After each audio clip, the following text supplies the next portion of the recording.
হাদির নাম ভুলে গেছো? ও কত বড় ভালো মানুষ। ও নিজের চোখে না দেখলেও কিন্তু মরার পরে দেখছে, জানাজা দিয়ে গোটা দুনিয়াবাসী দেখছে।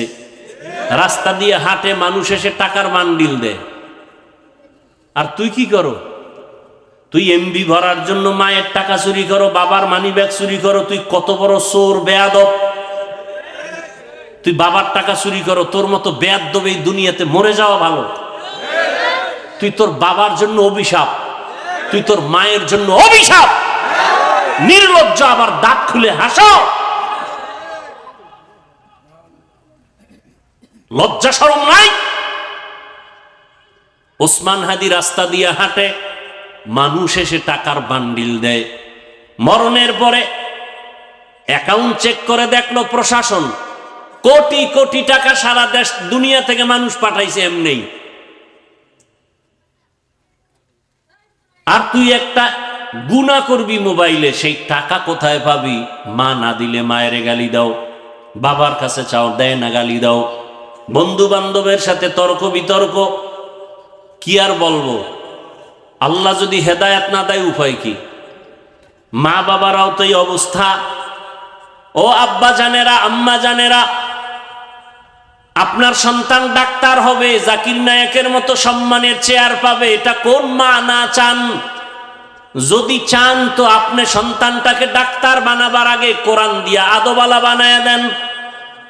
ইঞ্জিনিয়ার বানাবেন ধন্যবাদ, তবে আগে কোরআন শিখাইয়া এরপরে আদবালা বানান। সন্তানটা ডাক্তার হবে, একদিন রুগী দেখবে, আজান হলে নামাজ পড়বে, কোরআন তেলাওয়াত করে দোয়া করবে, ডাক্তার হইয়াও জীবন ধন্য। কি ভাই? ওই কাইল এক জায়গায় ধমক দিছি, কয় হুজুরেরা মাদ্রাসায় পড়লে কি হবে? ডাক্তার হতে পারবে? কয় না। ইঞ্জিনিয়ার হতে পারবে? কয় না। মেজাজটা এত খারাপ লাগে। আমরা মাদ্রাসায় পড়বো, আলেম হব, মুফতি মুহাদ্দিস হব। আমরা যদি মাদ্রাসায় পড়ে আলেম হই আর ডাক্তার হই, তোমরা কলেজে পড়ে ঘোড়ার ঘাস কাটবা? মূর্খ কোথাকার। আমরা যদি মাদ্রাসায় পড়ে আলেম হই, মুফতি হই, মুহাদ্দিস হই, আবার ইঞ্জিনিয়ার হই, তো তোমাকে স্কুল কলেজে পড়ে ঘোড়ার ঘাস কাটবা? অশিক্ষিত কোথাকার।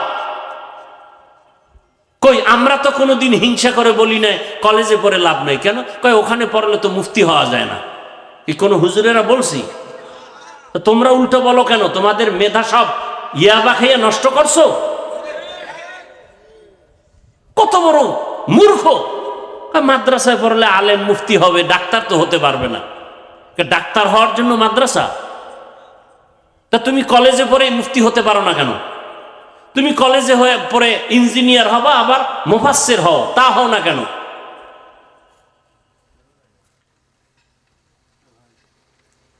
এভাবে আল্লাহ সমাজ ঠিক করছেন। ইঞ্জিনিয়ার হও তুমি কলেজে পড়ে, আমি মাদ্রাসায় পড়ে আলেম হইছি।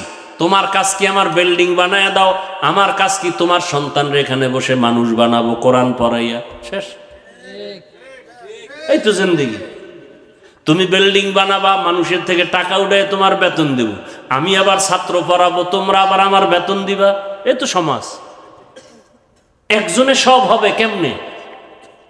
নাক কান গলার ডাক্তার, সে বলবে পেটের রোগের ঔষধ দিবে। তা কেন বলো নাক কান গলার ডাক্তার, তুমি পেটেরটা পারো না, তুমি ব্যর্থ, এইরকম কেউ বলে? তো দুনিয়া বুঝলা, আখেরাত বুঝো না কেন? যে মেডিসিনের ডাক্তার, সে নাক কান গলার কথা বললে বলবে বিশেষজ্ঞের কাছে যাও। আমি ওখানে অজ্ঞ, আমি বিশেষজ্ঞ না। যাও।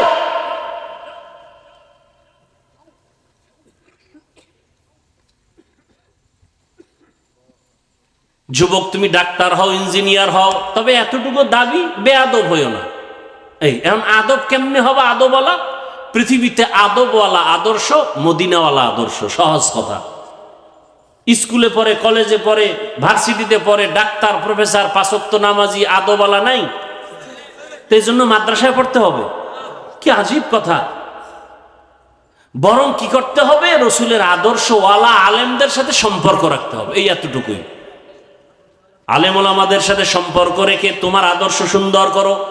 ঘরে ঢুকবা, ডান পা দিয়া সালাম দিবা, রসুলের আদর্শ। মা বাবার সাথে চোখ গরম করে কথা বলবা না, হারাম, রসুলের আদর্শ।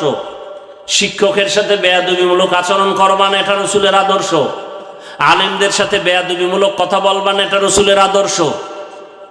যদি এরকম আদর্শ নিয়ে ডাক্তার হও, জীবন ধন্য, ইঞ্জিনিয়ার হও, জীবন ধন্য। আর বেয়াদবি করে যদি ডাক্তার হও, তাসলিমার মতো জুতার বাড়ি খেতে হবে। সহজ কথা, চিন্তা করা দরকার। মনেরে শুধু এই কথাটাই বুঝাও বাবা, যে তোমার মতো যুবক যদি স্কুল কলেজে পড়ে নামাজ পড়ে, তুমি কেন পারো না রে বাবা? কয়দিন আর বাঁচবা? দুনিয়াটা কিছুই না রে বাবা। আল্লাহর মোহাব্বত অন্তরে জমা করো, তওবা করো, মনেরে বুঝাও যে আমার মতো যুবক যদি জেনারেল লাইনে থাকি আর র্যাব আর্মি হইয়াও নামাজ পড়ে, আমি পারি না কেন? আমি তওবা করে ফেলবো। জীবনে তো গুনাহ কম করি নাই, দাড়ি কম কাটি নাই, নামাজ কম সারি নাই, বেপরদায় কম চলি নাই। আর কত কোন দিন ঘুমের মধ্যে মরণ হবে জানা নাই। এই যে আজকে বাস পানিতে পড়ে গেল, পরাপর একের পর এক অ্যাক্সিডেন্ট হচ্ছে। গত 2 দিন আগে কুমিল্লা, ওই যে ট্রেনের সাথে বাসের ধাক্কা, কি জাকাত 12 জন নাই, দেখো নাই ছবি? সারাদিন ফেসবুকে আকাম করে, এডি দেখো না? দেখো নাই ঈদের বাজার জামা কাপড় সব পরে রয়েছে? কোথায় আনন্দ? ওই নোয়াখালীর এক বাচ্চা ওমরায় গিয়া বাপ মা শুদ্ধ সব মারা গেছে, শুধু একটা মেয়ে বাড়ছে বাইচা আসছে দেশে। ওদের লাশ আনতে পারে নাই। মেয়েটারে মামারা বুঝাইছে, তোর আব্বা আম্মা অসুস্থ, হসপিটালে আছে সৌদি আরব, সান্ত্বনা দিয়ে রাখছে। কিন্তু লাশ যখন আনতে পারে নাই, যখন বলছে তোর মা বাবা মারা গেছে, ভিডিওতে তোমরা অনেকে দেখছো, ওই মেয়েটা এত হাউমাউ করে কান্না করছে আর বলছে আমি কাকে আব্বু বলে ডাকবো, কাকে আম্মু বলে ডাকবো। আজকে সেই মা বাবা যার বেঁচে নাই, সে বুঝে মা কত বড় রত্ন, বাবা কত বড় রত্ন। আর যার মা বাবা বেঁচে আছে, বুঝলা না, কত বেয়াদবি করো। মা কিছু বললে ধমক দাও, মায়েরে গালি দাও, বাবারে গালি দাও, বাবার সাথে খারাপ আচরণ করো। কপালটা পুরিস না বাবা, পায়ে ধরে বলে গেলাম, এখনো সময় আছে, তওবা করো। মনটাকে নরম করিয়া মা বাবার কাছে গিয়া ক্ষমা চাইয়া তওবা করো। আর আমার আল্লাহর কাছে এখনই তওবা করো আর ক্ষমা চাও। মনে মনে আল্লাহকে বলো, হে মালিক, তোমার দেওয়া নিয়ামত পানি পান করি, তোমার দেওয়া সূর্যের আলো, চাঁদের আলো, নদীর মাছ খাই, জমিনের ফসল খাই, গাছের ফল খাই, কিন্তু এত কিছু পাওয়ার পরও তোমারে চিনি না, তোমার হুকুম মতো চলি না, সেজদা দেই না, বেপরদায় চলি, মা বাবার সাথে বেয়াদবি, শিক্ষকের সাথে বেয়াদবি, ওলামায়ে কেরামের সাথে বেয়াদবি। কতবার নামাজ ছাড়লাম, দাড়ি কাটলাম, আজকে থেকে তওবা করে নিলাম, আর মা বাবার সাথে বেয়াদবি করব না। আলেম ওলামার দোয়া নিয়া, শিক্ষকের দোয়া নিয়া 5 ওয়াক্ত নামাজ পড়বো, দাড়ি কাটবো না, বেপরদায় চলবো না। ও আল্লাহর বান্দারা, তওবা করার মতো যদি অন্তর তৈরি হয়, বাবার কাছে অন্যায় করে থাকলে গোপনে গিয়া ক্ষমা চাও, মায়ের কাছে গিয়া দোয়া নাও। মা যদি মাথায় হাত দিয়া দোয়া করে দেয়, কপাল খুলে যাবে। মাকে গিয়া বলবা, মা বড় বেয়াদবি করেছি, দিলটা পাথর হয়ে গেছে, গুনাহ করতে মনে চায়, নেক করতে মনে চায় না, আজকে তওবা করলাম। আমার মতো কত যুবক স্কুলে পড়ে, নামাজ পড়ে, আমি পারি না কেন? ওয়াজের প্যান্ডেলে কত মানুষ কান্না করে, আমার চোখে পানি নাই কেন? আমার কপাল খারাপ, আল্লাহ বেজার হয়ে গেছেন গুনার কারণে। মা তুমি আমার জন্য মাথায় হাত দিয়া দোয়া করে দাও, আমি আর জীবনে নামাজ ছাড়বো না, আর কোনোদিন দাড়ি কাটবো না, বেপরদায় চলবো না, আর কোনোদিন তোমাদের সাথে বেয়াদবি করবো না। শিক্ষকের দোয়া নিয়া, ওলামায়ে কেরামের পরামর্শ নিয়া, নবীর আদর্শ মেনে চলবো। তওবা করার মতো যদি নিয়ত হয়, 2টো হাত আমার আল্লাহকে দেখাইয়া দাও। আয় আল্লাহ, হাতগুলো কবুল করে নেন, তওবা কবুল করে নেন। তওবার উপরে মজবুত হইয়া চলার তৌফিক আমাদের দান করেন, আমিন। আলহামদুলিল্লাহি রাব্বিল আলামিন, ওয়াসসালাতু ওয়াসসালামু আলা সাইয়্যিদিল আমবিয়াই ওয়াল মুরসালিন ওয়া আলা আলিহি ওয়া আসহাবিহি আজমাইন। ইয়া আরহামার রাহিমিন, ইয়া আরহামার রাহিমিন, ইয়া আরহামার রাহিমিন। ও দয়ার মালিক, প্রচন্ড বৃষ্টির মাঝে ভিজিয়া ভিজিয়া এত কষ্ট করে আপনার গোলামরা এখানে হাজির হয়েছে, কত ওলামায়ে কেরাম, কত মুরব্বী, হাজী সাহেব, ব্যবসায়ী, চাকরিজীবী, আমার কলিজার যুবক ছাত্ররা, পর্দার আড়ালের মা বোনেরা, কাউকে খালি ফিরাইয়া দিয়েন না রে আল্লাহ। আয় আল্লাহ মাহফিল কবুল করে নেন, আয় আল্লাহ মাদ্রাসা কবুল করে নেন, আয়োজনকারী সহযোগিতাকারীদের কবুল করে নেন, এলাকাবাসীকে কবুল করে নেন, ঘরের মা বোনদের কবুল করে নেন, সন্তানগুলো কবুল করে নেন, আমার কলিজার যুবক ছাত্রদের কবুল করে নেন, আমাদের তওবা কবুল করে নেন, গুনাহমুক্ত জীবন দান করেন আল্লাহ। নবীজির আদর্শওয়ালা জিন্দেগি দান করেন, সুন্নাত অনুযায়ী চলার তৌফিক দান করেন। আয় আল্লাহ তাআলা সারা দুনিয়ার মানুষগুলোকে আপনি হেদায়েত দান করেন। আয় আল্লাহ মুসলমানদেরকে হেফাজত করেন। আয় আল্লাহ অস্থিতিশীল পরিবেশ, যুদ্ধরত অবস্থার থেকে গোটা দুনিয়াবাসীকে হেফাজত করেন।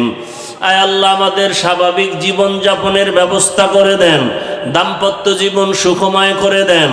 দয়াময় রব্বুল আলামিন নবীর রওজায় গিয়া সালাম দেওয়ার তৌফিক দান করেন, বাইতুল্লাহর গিলাফ ধরে লাব্বাইক বলার তৌফিক দান করেন।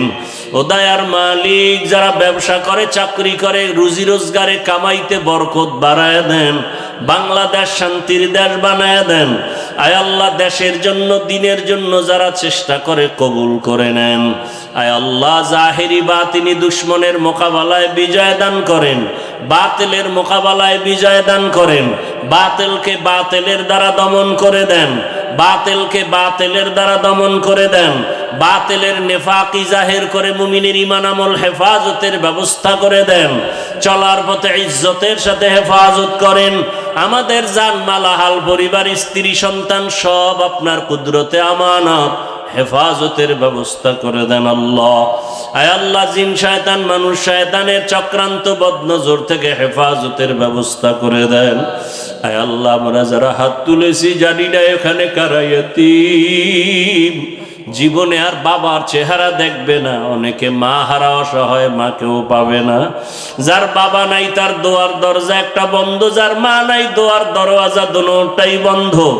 ও আল্লাহ যারা দুনিয়ায় নাই, কুদরতের দ্বারা তাদেরকে জান্নাত দান করেন। আয় আল্লাহ চোখের সামনে কত লাশ আর দেখবো, পানির ভেতরে লাশ, গাড়ির নিচে লাশ, ঈদের আনন্দ করতে পারে না, এই লাশ হইয়া গেল রে আল্লাহ। ও আল্লাহ যারা অ্যাক্সিডেন্ট হয়ে মরে গেল তাদেরকে শাহাদাতের মর্যাদা দান করেন। আমাদের যারা বেঁচে আছি হায়াত বাড়ায়া দেন, সুস্থতার নিয়ামত বাড়ায়া দেন। ও আল্লাহ আপনার মতো বড় ডাক্তার কেউ নাই, দ্বীনের নিসবতে, রসুলের মুহাব্বতে পূর্ণ সুস্থতার নিয়ামত দান করেন। আয় আল্লাহ আপনি তো ঔষধ ছাড়াও সুস্থ করতে পারেন। হায় আল্লাহ যার মাথা ব্যথা সে বুঝে কত কষ্ট, যার পেটে ব্যথা